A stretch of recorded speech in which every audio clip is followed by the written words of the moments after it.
So this is week three. This is my third trip down to Kerry, and this time I want to finish off Kerry, and I also want to try and do the Shannon crossing, or at least have a good recce for the Shannon crossing, because I was nervous about that. Locals have been warning me how dangerous the currents are there. So I just kind of wanted to get it done and also just really study it. So again, I got up really early. It's August, so still quite long days. Really nice and flat. I got some good conditions, and I decided to stay near the Shannon so that because I would the timing of the Shannon crossing would probably be the most important. 'Cause you probably want to do that that's when it's tide is slack, which is generally high or full tide or low tide.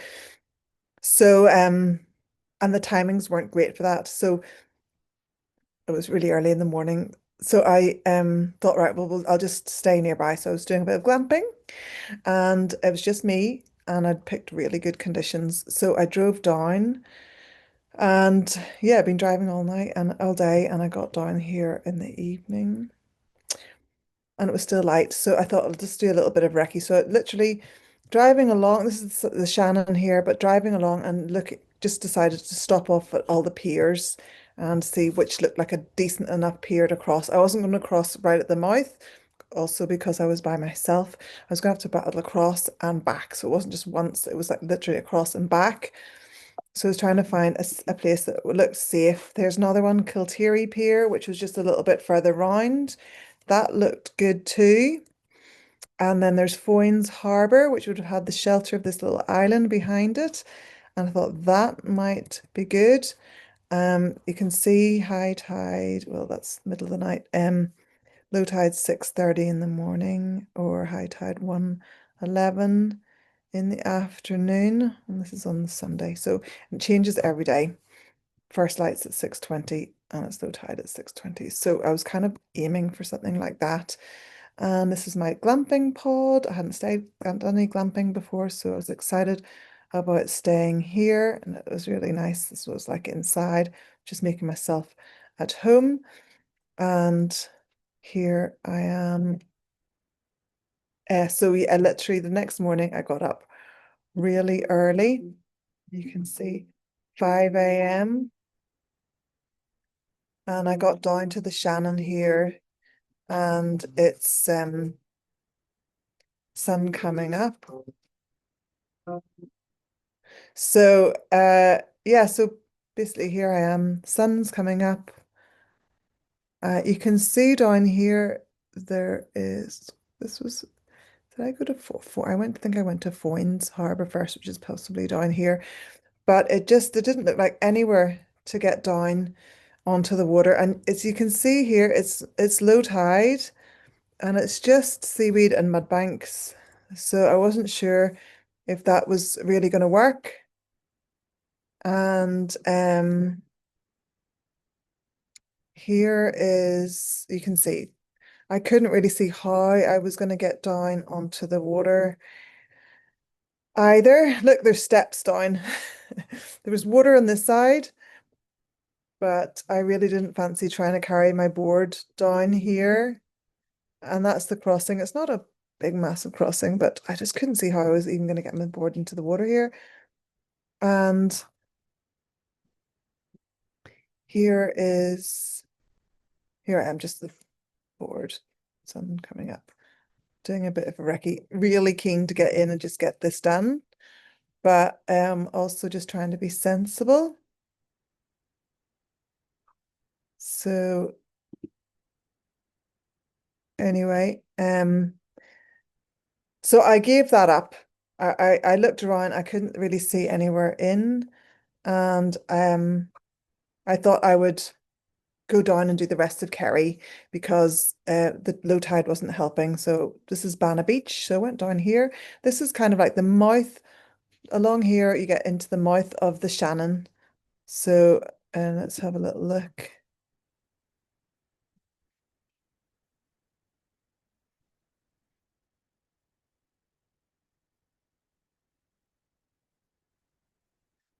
And I get lots of swimmers, beautiful long beach.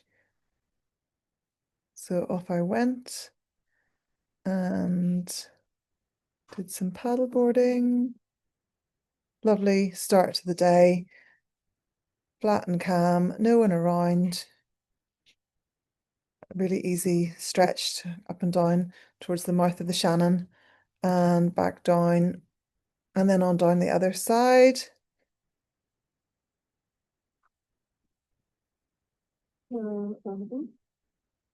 It's lovely and sheltered by the corner from Shannon and down here towards Tralee. So I did that and then I headed back. That was, I literally had gone up here. This is the mouth of the Shannon here. So I'd paddled up round here and now I was paddling down here. Then I decided to move on down a bit further. So there's a couple of spots here. Again, if I had company, I could have literally just paddled across here probably, but I'm doing this myself, so I'm hugging right round, and that's where I'd finished last time. Banna Beach. That was me leaving Banna Beach. And then on the road, some more beautiful old buildings and lovely countryside. It's August, so they're harvesting the fields. This is me outside Tralee, Cockleshell Beach. So there's a harbour here, and I was parked here. These are the mountains of Tralee. Now I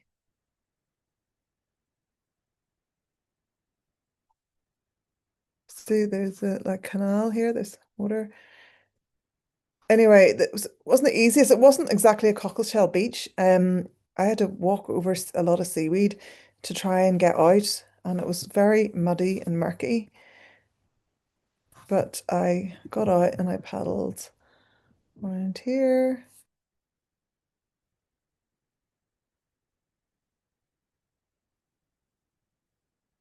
It was a bit squally. I think there looked like rain coming.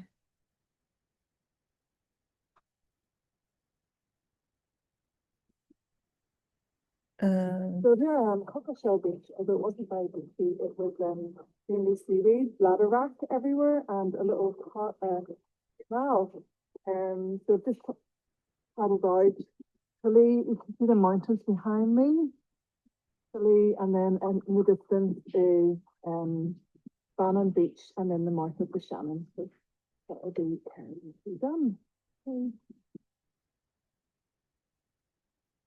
Paddling up along the canal.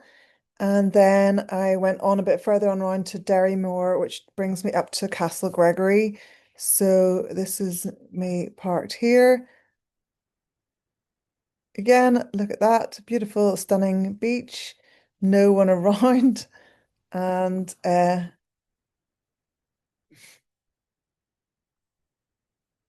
this was me finishing up my Kerry paddleboarding.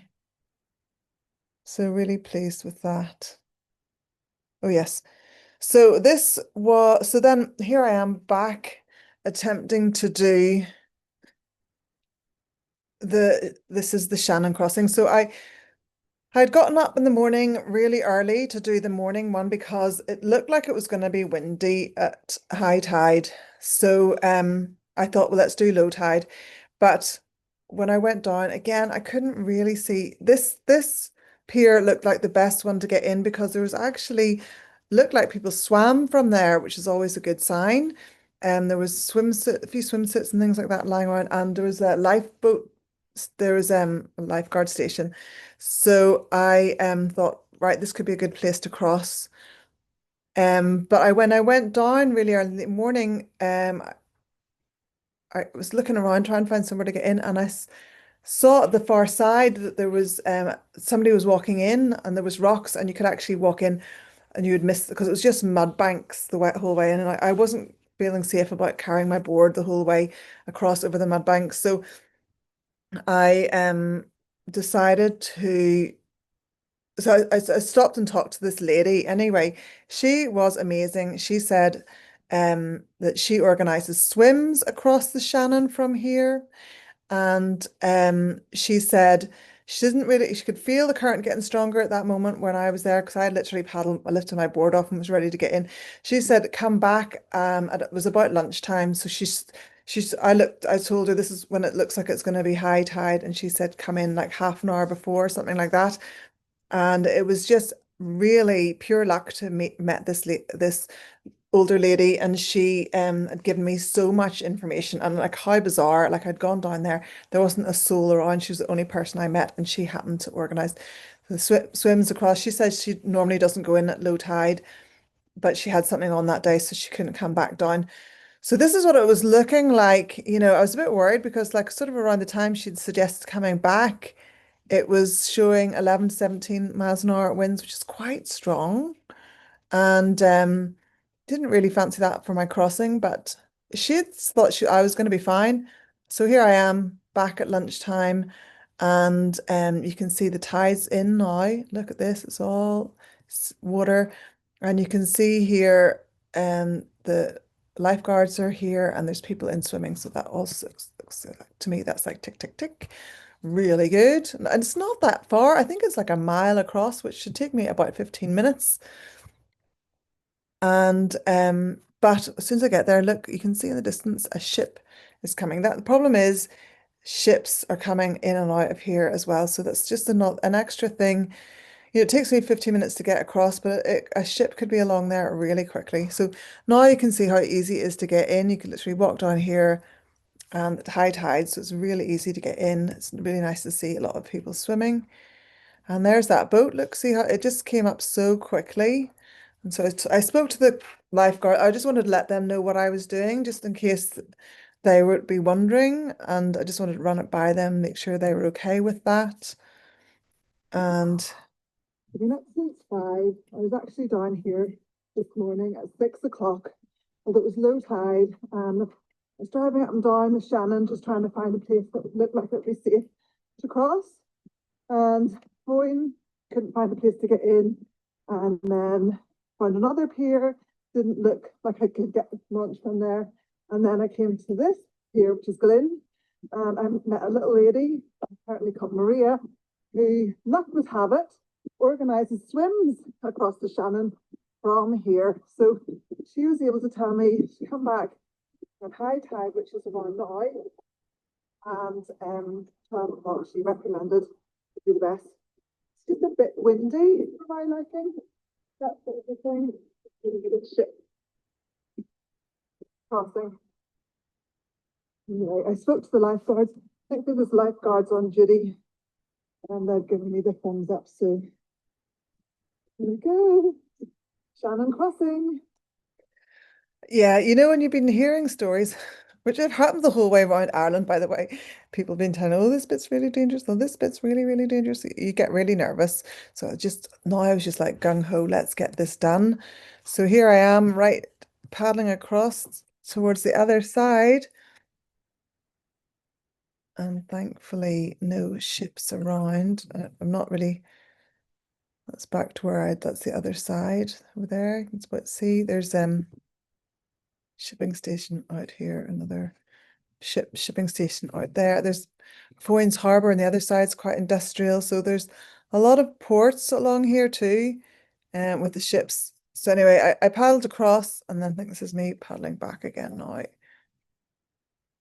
The wind was quite strong. I don't know if you can see, but it was calm and flat at the inside, at either side, but in the middle, it's quite strong currents.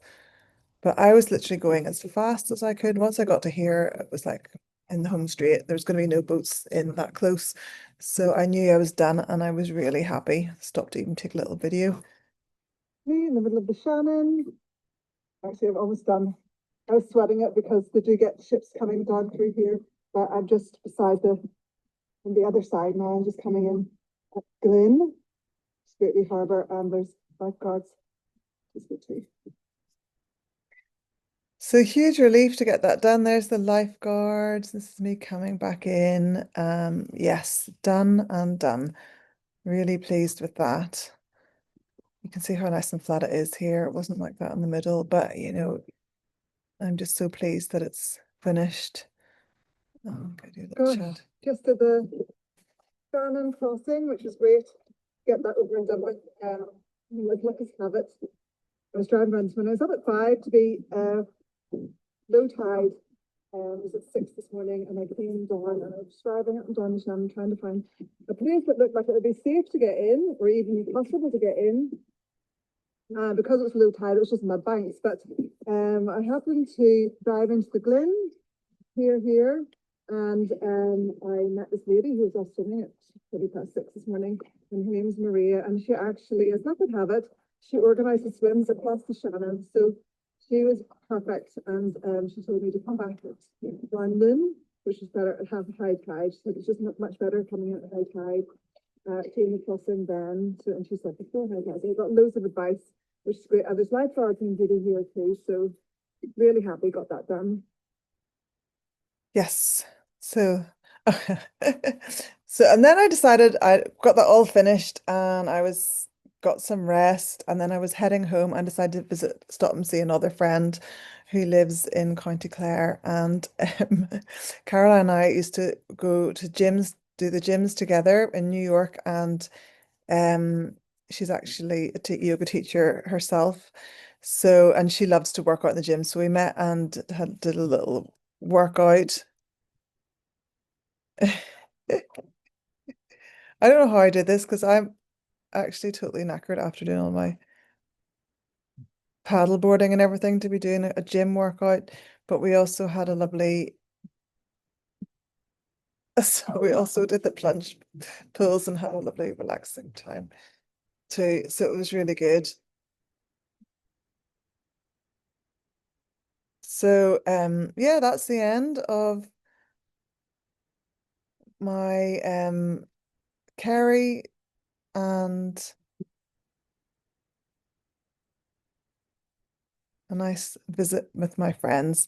Looking forward to doing more visiting with friends and less crazy paddleboarding, because when you're paddleboarding around Ireland, you're literally just, it's not the most sociable. It's very hard to, for one, you don't know when you're going until literally the couple of days before when you see a window and you're like, oh, because the wind and the swell change so quickly. So you don't really know till a few days before. And then you're so keen to get as much as possible done on your trip.